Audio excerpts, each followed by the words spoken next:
আজকে আমরা ক্লাস 6 এর পেজ নম্বর 34 এর যে কোষে দেখে 1-4 এর অঙ্কগুলো আছে এগুলি করব।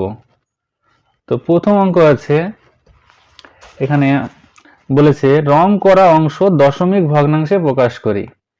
অর্থাৎ এই যে খোপগুলো আছে এর মধ্যে কত অংশ ঘর রং করা সেটা দশমিকে প্রকাশ করতে বলেছে।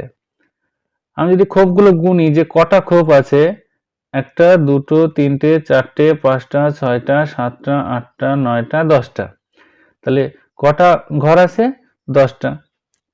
তার মধ্যে থেকে রং করা কয়টা আছে? 1টা 2টো 3টে, তাহলে 3টে ঘর মাত্র রং করা। এবার যে কোনো সংখ্যাকে 3 দিয়ে ভাগ, নিচে যদি শূন্য থাকে আর যদি ভাগ করতে বলে তাহলে ভাগ করা খুবই সহজ হয়ে যায়। 3 লিখে দিয়ে নিচে একটা শূন্য আছে, তাই এক ঘর আগে দশমিক বসিয়ে দেব। তাহলে হয়ে গেল যে দশমিকে প্রকাশ করতে বলেছে, তাহলে কত অংশ রং করা? 0.3 অংশ। 0.3 অংশ রং করা। পরে বি নম্বর বলেছে এটাও একই রকম, তাহলে কটা ঘর আছে আগে গুনতে হবে। দেখো 1 2 3 4 5 6 7 8 9 10, এদিকে আছে 10টা, এদিকে 1টা 2টো 3টে 4টে 5টা 6টা 7টা 8টা 9টা 10টা, এদিকেও 10টা। তাহলে 10 আর 10 গুণ করলে টোটাল ঘর আছে কয়টা? 100টা ঘর আছে। তার মধ্যে রং করা কতগুলো? দেখো এই লাইনে 10টা, এই লাইনে 10টা, এই লাইনে 10টা, 30টা হয়ে গেল। 31 32 33 34 35 36, তাহলে 36টা, 100টার মধ্যে 36টা ঘর রং করা। তাহলে দশমিকে প্রকাশ করলে কি হবে? 36 লিখে নিচে যেহেতু দুটো শূন্য আছে তাই 2 ঘর আগে দশমিক, 1 ঘর 2 ঘর, দশমিক বসিয়ে দিলাম। তাহলে 0.36 অংশ, 0.36 অংশ। পরে সি নম্বর বলেছে একই জিনিস, তাহলে কটা ঘর আছে? দেখো এইটা আর এইটা একই রকম, দেখো একই রকম ঘর কাটা, তাহলে এটাও নিশ্চয়ই 100টা ঘরই আছে। তাহলে 100টা ঘর আছে নিচে। আর রং করা কয়টা আছে? দেখো 10টা 20টা 30টা 40টা 50টা 60টা, তাহলে কয়টা? 60টা ঘর রং করা। দেখো 0 0 কেটে দিলাম, থাকলো পরে 6, নিচে আছে 10, 10 দিয়ে ভাগ করব, একটা শূন্য, তাই এক ঘর আগে দশমিক, 0.6 অংশ। পরেরটা একই রকম ঘর, দেখো এটা এটা এটা, এটাও 100টা ঘরই আছে। ডি নাম্বার টোটাল 100টা ঘর। রং করা কয়টা আছে? 1টা 2টো 3টে 4টে 5 6 7 8 9 10 11 12 13 14 15 16 17 18 19 20। তাহলে যদি আমি 0 0 কেটে দিই তাহলে 2, নিচে একটা 10 শূন্য, তো এক ঘর আগে দশমিক, 0.2 অংশ। পরে ই নম্বর কি বলেছে? দেখ একই রকম আছে, টোটাল এটাও নিচে 100টা ঘরই থাকবে, তাহলে 100টা ঘর। আর রং করা কতগুলো আছে গুনে নি, 1 2 3 4 5 6 7 8 9 10 11 12 13 14 15 16 17 18 19 20 21 22 23 24 25 26 27, 27টা ঘর টোটাল। যদি আমি এটাকেও দশমিকে প্রকাশ করি, দেখো এই 27 লেখার পরে নিচে দুটো শূন্য, 2 ঘর আগে দশমিক, 1 ঘর 2 ঘর আগে দশমিক বসিয়ে দিলাম, তাহলে 0.27 হলো এটার উত্তর। তাহলে এখানে লিখে দেব 0.27।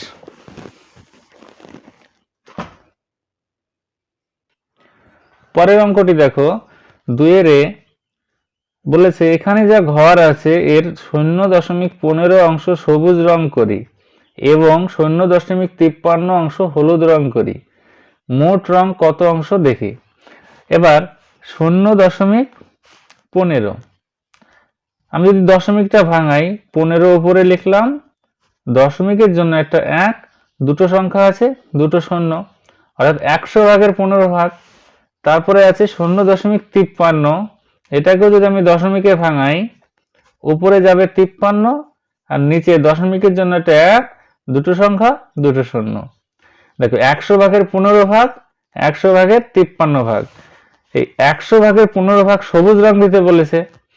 এবার যেহেতু আমার কাছে রংটা নেই, তাই আমি রুল দিয়ে করে দেখাচ্ছি। 15টা ঘর আমাকে সবুজ রং করতে হবে। এখানে 100টা ঘরই আছে, তাহলে 15টা ঘর যদি আমি রং করি, 10টা ঘর হয়ে গেল রং করা। আরো 5টা করব, 1 2 3 4 5। তাহলে আমি এই 100টার মধ্যে 15টা সবুজ রং করে দিলাম। এবার এই যে এটা করতে বলেছে কত, 100টার মধ্যে 53টা হলুদ রং। তাহলে 53টা ঘর আমাকে হলুদ রং করতে হবে। আমি নিচ থেকে করছি এটা। এই 10টা করলাম, এই 10টা করলাম, এই 10টা করলাম, এই 10টা, এই 10টা, 50টা হয়ে গেল। আর 3টে, 1 2 3। তাহলে এই নিচের গুলো হচ্ছে হলুদ আর এগুলো হচ্ছে সবুজ। তোমরা বাড়িতে নিজেরা রং দিয়ে করবা। তাহলে এই রং করা হলো। এবার আমাকে বলেছে মোট কত অংশ রং করা হলো। তাহলে মোট কত রং করা, মোট রং, দেখো ঘর তো আমার তো 100টাই আছে, তাই না? ঘর তো আর বাড়েনি, 100টাই আছে। রং করা এখানে আমি 53টা ঘর রং করেছি হলুদ, আর এখানে 15টা সবুজ। তাহলে 53 আর 15 কত হয়, 5 আর 3 8, 5 আর 1 6, তাহলে 68। আমি যদি এটা আবার দশমিকে ভাঙাই, 68 লিখে দুটো শূন্য আছে, 2 ঘর আগে দশমিক বসিয়ে দিলাম। তাহলে এত অংশে মোট রং করা হয়ে গেল আমার 0.68 অংশ। পরেরটা কি বলেছে দেখো, এটাও তাই, 100টা ঘর আছে। প্রথমে 0.33 অংশের নীল রং দিই। দেখো যেহেতু 2 ঘর আগে দশমিক আর নিচে 100ই আসবে ভাঙালে, তাই 33টা ঘর নীল রং। তাহলে আমি 33টা ঘর রং করে দিচ্ছি। 10টা, 20টা, 30টা আর 3টে। কি রং বলেছিল, নীল রং, এখানে আমি নীল রেখে দিলাম। এবং 0.15 অংশে লাল রং দিই। তাহলে 15টা ঘর, এখানে 2 ঘর আগে দশমিক, নিচে 100 আসবে, তাহলে 15টা ঘর আমাকে লাল রং দিতে বলেছে। এই 10টা আর এখান থেকে 5টা নেব, 1টা 2টো 3টে 4টে 5টা। এটা কি রং না, লাল রং। আমাকে প্রশ্ন করেছে কত অংশ রং করিনি, সেটা চেয়েছে। তাহলে মোট ঘর কতটা, রং করিনি, মোট ঘর তো আমার সেই 100টাই আছে, তাই না? এবার কটা ঘর রং করিনি, রং করেছি কত, 33 আর 15। তাহলে 33 আর 15 যোগ করলে 5 আর 3 8, 4 3 আর 1 4, 48টা ঘর রং করেছি। তাহলে মোট ঘর তো 100টা, তাহলে 100টার মধ্যে থেকে যদি 48টা ঘর রং করে ফেলি, কটা করে থাকে, 2 হাতের 1 আসলো, 52টা ঘর। তাহলে 100টার মধ্যে যদি আমি 52টা ঘরে রং না করি, তাহলে সেটাকে দশমিকে প্রকাশ করলে কত হচ্ছে উত্তর। তাহলে 52 লিখে, এখানে দুটো সংখ্যা আছে, 2 ঘর আগে দশমিক, তাহলে 0.52 অংশে আমি কি করিনি, রং করিনি। তাহলে উত্তরটা কি লিখবো, 0.52। আর এটার উত্তর কি হয়েছিল, মোট রং কতটা হয়েছিল, এই যে 0.68। তাহলে এখানে লিখে দিলাম 0.68। এগুলো তোমরা খাতায় করবে।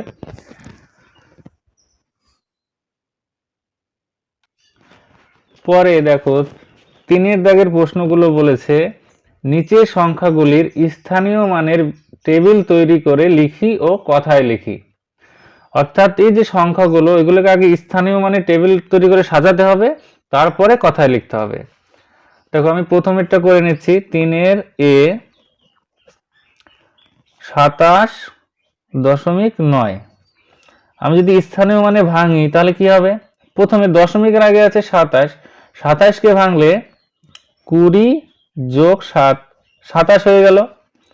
এবার এই 9 লিখে, যোগ 9 লিখে, যেহেতু দশমিকের 1 ঘর পরেই 9 আছে, তাই দশমিকের জন্য একটা 1, একটা সংখ্যা, একটা শূন্য হয়ে গেল। এবার এটাকে এবার কথায় লিখবো, প্রথমে এইটা কথায় লিখবো, তারপরে এইটা কথায় লিখবো। এখানে লিখবো যে 27.9 বা এবার এইটা কথায় 20,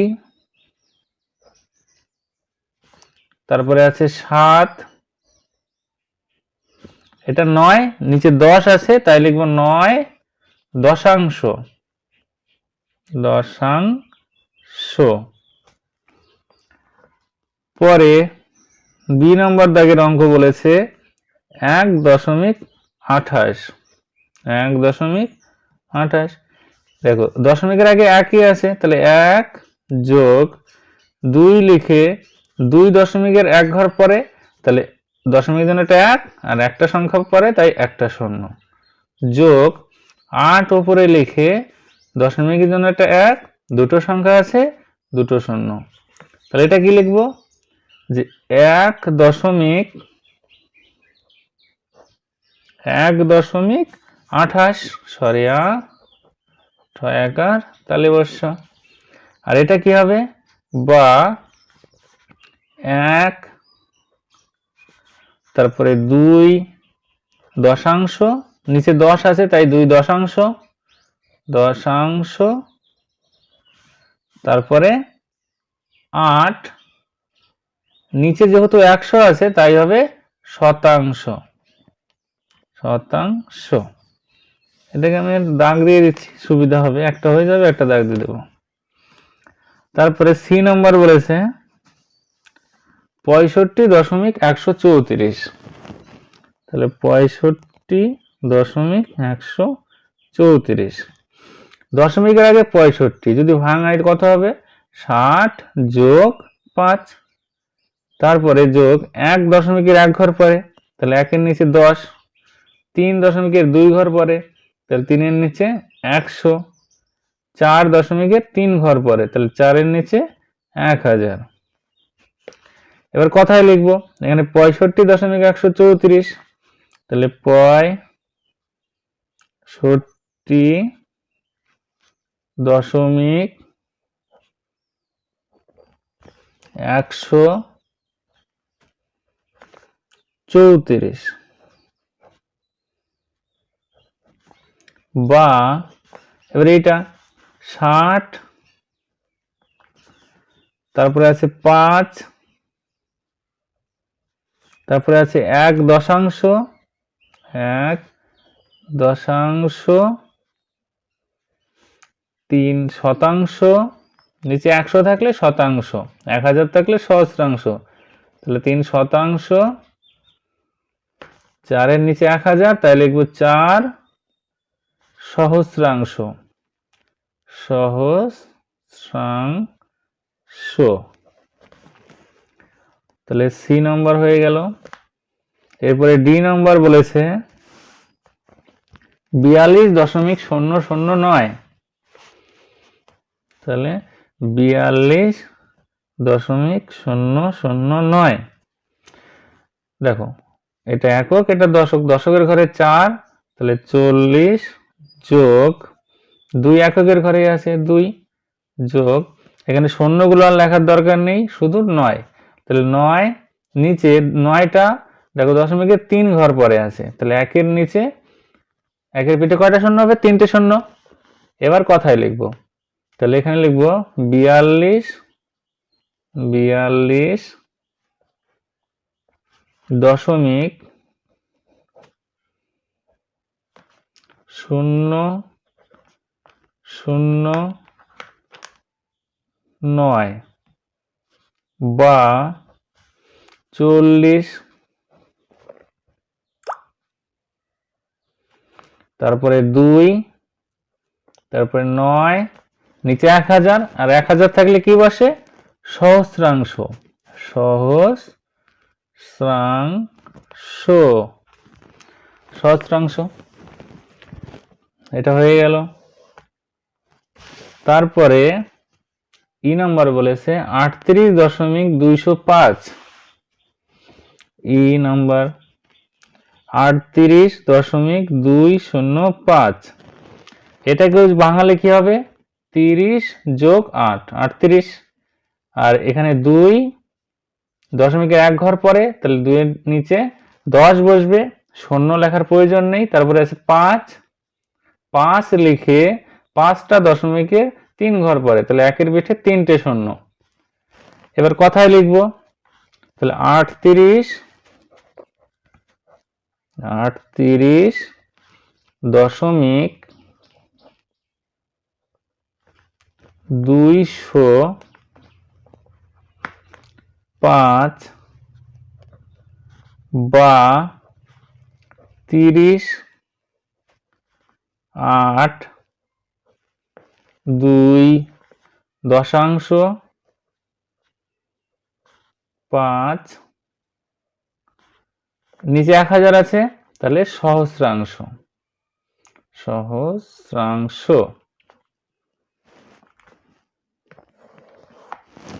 ই নম্বর দাগের অঙ্ক হয়ে গেল।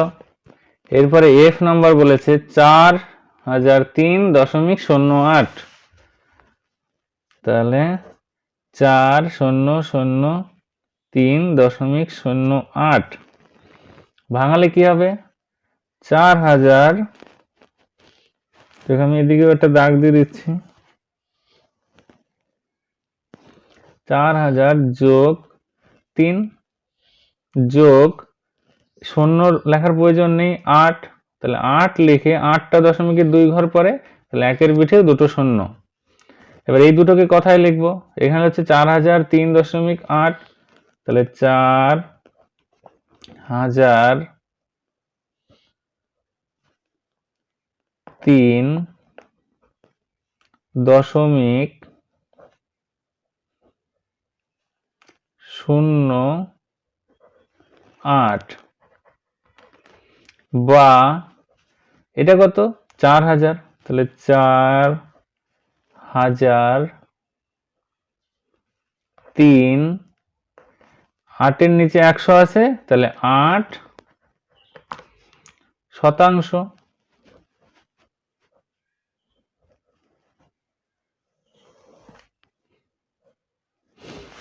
তারপরে জি নাম্বার বলেছে 112.5, 712.5, জি নাম্বার 712.5। তাহলে এখানে কি হবে? শতকের ঘরে 7 আছে, তাহলে 700 যোগ 10 যোগ 2, 712 হয়ে গেল।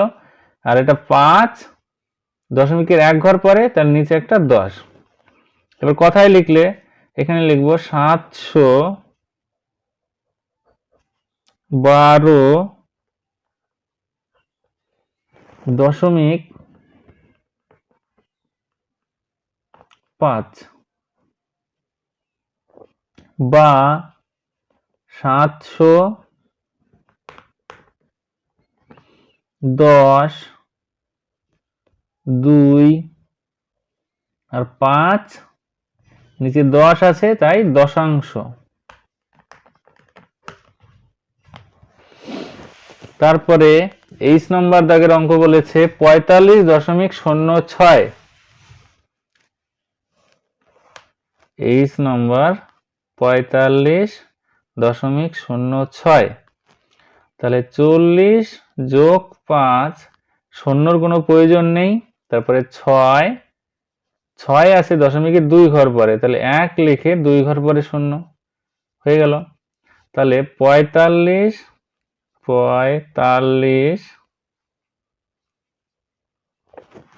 দশমিক